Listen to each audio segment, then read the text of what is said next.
ये जो साइकोलॉजी में हिप्नोटिज्म है वो भी वो क्या चीज है, उसके बारे में जानते हैं? यानी वो मतलब वो वो तो यही। बेसिकली एक टेक्निक है ना जी, सब कॉन्शियस तक जी। पहुंचने की, कि इंसान को हिप्नोटाइज करके तो उसकी सब कॉन्शियस तक पहुंचना मकसूद होता है, कि जो चीज़ें उसकी कॉन्शियस से छुप गई हैं, सब कॉन्शियस या अनकॉन्शियस में जो हैं, उन तक पहुंचने की कोशिश की जाए।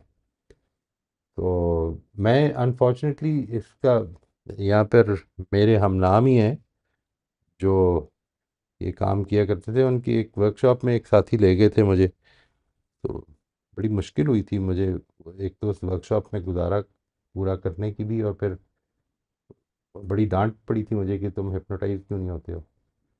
तो एक सीरियस इशू तो था उसमें जी ये। मतलब खुद ही, जाहिर है सर, खुद ही उसमें अलाउ करना होता होगा ना दूसरे को कि आप हिप्नोटाइज करें हमें। हाँ जी, हाँ जी।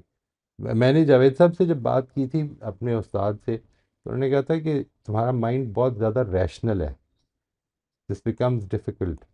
ये फील्ड ऐसी हैं कि जो मेरे लिए बहुत ज़्यादा दिलचस्पी का बायस नहीं बनी जी। मैं even this this whole psychodynamics और ये जो साइकोथेरेपी का ये जो एस्पेक्ट है जो फ्रॉइडियन, मैं इसका बहुत ज़्यादा, मैं कायल नहीं हूँ। मैं कॉग्निटिव, आप मेरी बातें जो सुनते रहते हैं उससे अंदाज़ा हो ही गया होगा, कॉग्निटिव कंस्ट्रक्टिविस्ट अप्रोच मुझे ठीक लगती है जी। डेवलपमेंटल कंस्ट्रक्टिविस्ट अप्रोच का मैं कायल हूँ, कॉग्निटिव अप्रोच का मैं कायल हूँ। I think they are very very useful, and they क्यों कायल हूँ ये भी बता देता हूँ मैं आपको।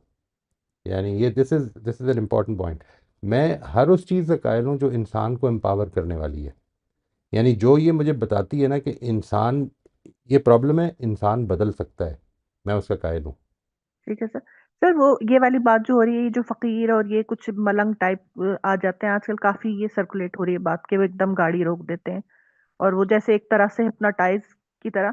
तो मुझे लगता है कि कुछ ऐसे जुमले जैसे वो बोलते हैं जैसे कि वो तुम्हारे बच्चे को कुछ हो जाएगा या तुम इम्तिहान में वो, यानी जो चीज हमारे लिए बहुत सेंसिटिव होती है, तो मेरा ख्याल है कि वो जो बात है ना कि जुमले भी कुछ जादू होते हैं, मतलब उनका असर जो है, तो मेरा ख्याल है जब वो खुदा पर अकीदा और खुद अपनी दुआ पर अकीदा कमजोर हो तो शायद फिर वो दूसरे तीसरे मलिक मलंग पर जो है वो यकीन आने लगता है। तो राइट। वो उन्होंने सारे उससे जेवर ले लिए, सारे पैसे ले लिए, हालांकि वो इस तरह के लोग नहीं थे कि जो फकीर को देने वाले। तो वो चंद जुमलों से उन्होंने रोक के और उनको सब कुछ उन्होंने निकलवा लिया। तो सही, असल ये बात तो वही है कि इंसान रिजल्ट खुदा ओरिएंटेड पे अप्रोच अगर है तो फिर फकीर तो बड़ा कामयाब रहा ना जी। जी सर, तो मुझे यही लगता है कि वो जुमले ने उनके ऊपर असर किया है और वो अपनी दुआ से ज्यादा उनको उनकी दुआ पर बिलीव है और खुदा से ज्यादा जो है वो उनकी किस्मत बदलने पे। हर चीज़ तो असर यही करती बात है जी, मुझे सब। नज़रें असर कर जाती हैं, जुमले असर कर जाते हैं, टच असर कर जाती है, ये जो अभी बताया उन्होंने जादू भी असर कर जाता है, हर चीज़ है, जी जी। All these things. सही बात। सवाल ये है कि वो जो जो फेथ है वो इंटरनलाइज नहीं हुआ, उसको सही हमने बात है। समझा नहीं, उसके खदो खाल जाने ही नहीं।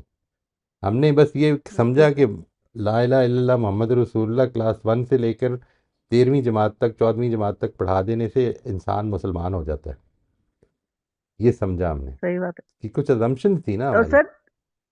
सर, और सर दुआ भी तो ऐसी चीज है कि दुआ अगर एक आदमी दूसरे के लिए कर रहा है तो वो जिसके लिए कर रहा है अगर वही तैयार नहीं है तो दुआ तो उसके लिए तो कोई असरअंदाज नहीं होने वाली।